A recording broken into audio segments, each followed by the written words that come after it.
Powerful thing. Anybody else? That kids really should have big We didn't hear it. She said kids should have opinions on things. Big opinions on things, yes, yes. Be able to speak your truth. Anybody have any questions for them? I think you all did a wonderful job. You'd be congratulated.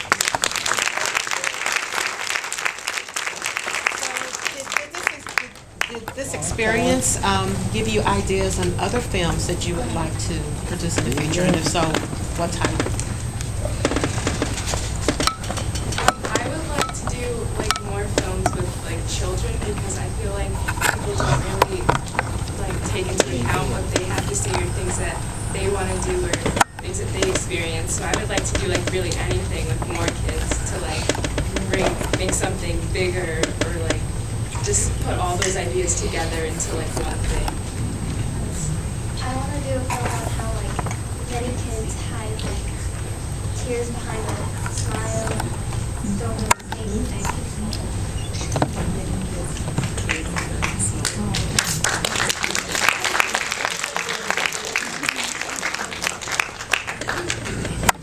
All right, down here. Can we see this movie again?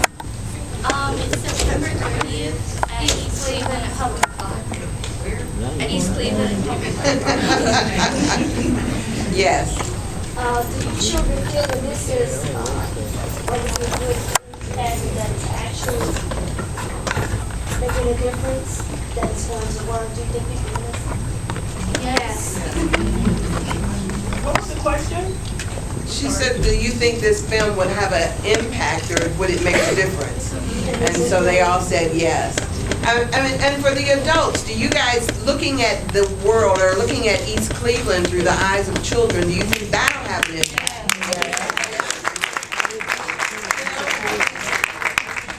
Really, our kids do deserve to have what, you know, the tell of two cities, right? They do deserve to have the very best. Yes, up top. Like did it is that I'm from Cleveland, my family is from Cleveland, my father's from Cleveland. Kayla is my niece. So to see her from a kid's perspective, I live in Cleveland. I pass those streets every day. It's like, wow, an eye opener. It's sad to see how the children really feel because as an adult, I feel it too. And I've been there like most of my life, you know, so it's, Yeah. And the impact of what you're seeing on their spirit. Somebody else had up there? Top row. I was just, my comment was similar to hers. I'm from West Virginia, but when we moved here, we moved to East Cleveland because of how prominent it was at that time. And I was just going to say, now being 28, them being younger than me, nobody would ever believe the stories that I used to tell about East Cleveland when I say, like, I grew up in a mansion. Like, he doesn't understand that. So you guys being way younger than me, you guys captured that better than I ever could have. Ever living there, you guys were, that was me. Right here. Yes, I just like to say I enjoyed that. You guys inspired me. And I'm an outreach minister as well. That's my niece Ina. And I want to support her and all of you did a wonderful job. And even those that are not here. But it motivated me to go back more so into the community and get in the heart and you know, get in the heart of the city, you know, where the need is. You know, I mean, we can do a lot of outreach programs in other areas of the community, but when you really go to the core where the need is most important. That inspired me. So I just want to let you know, keep doing a good job. And I got a question. Where's the part 2? Is it coming out?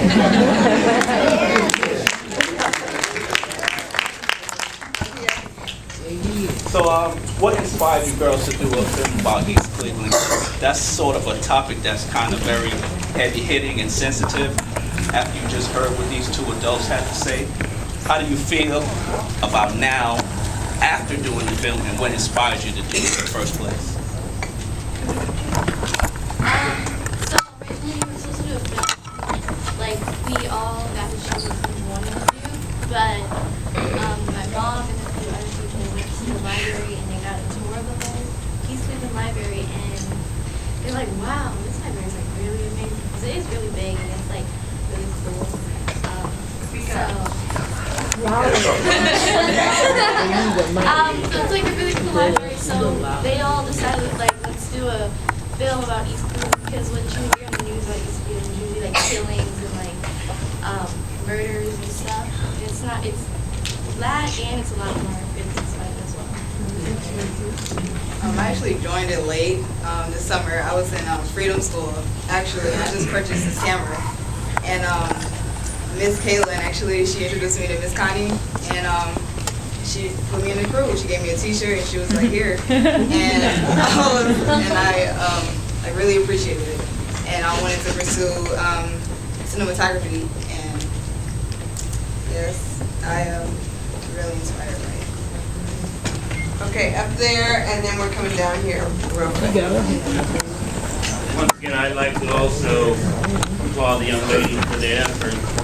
And for the educators and politicians in the House, what's your takeaway from any of this? Freedom School is awesome, and from a politician standpoint, whatever that is, we need to get busy.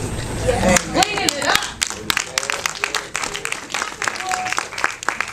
Organize a cleanup. Right here, and then there, and then I've got to shut this down in just a second because we've got another. This is the first showing. They know about this? Okay, yeah, up here, so. I have seated beside me here, I'm William Fambro, current trustee on the library board at the East Cleveland Public Library. Sitting beside me is Mr. Devin Branch, former member of the trustee board. He is the one who, going back about 3 years ago, maybe even more, about 4 years ago, suggested that we participate in a film festival. And there's a story that culminates with this film now.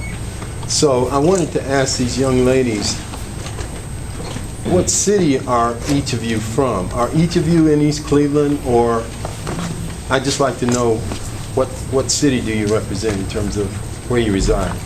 I live in Parma. Shaker Heights. Shaker Heights. Cleveland Heights. So no one's from East Cleveland among you now?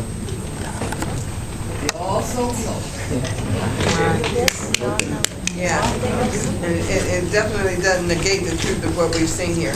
Now, please make a comment relative to that, because what I was thinking is, the name of the film is A Tale of Two Cities, and you focus on East Cleveland, but it can be any city, any one city. Right. Not only in Ohio, but across this nation. And I want to commend everyone who played a part in getting this together, because the young people who are standing before us, people who are represented in that film,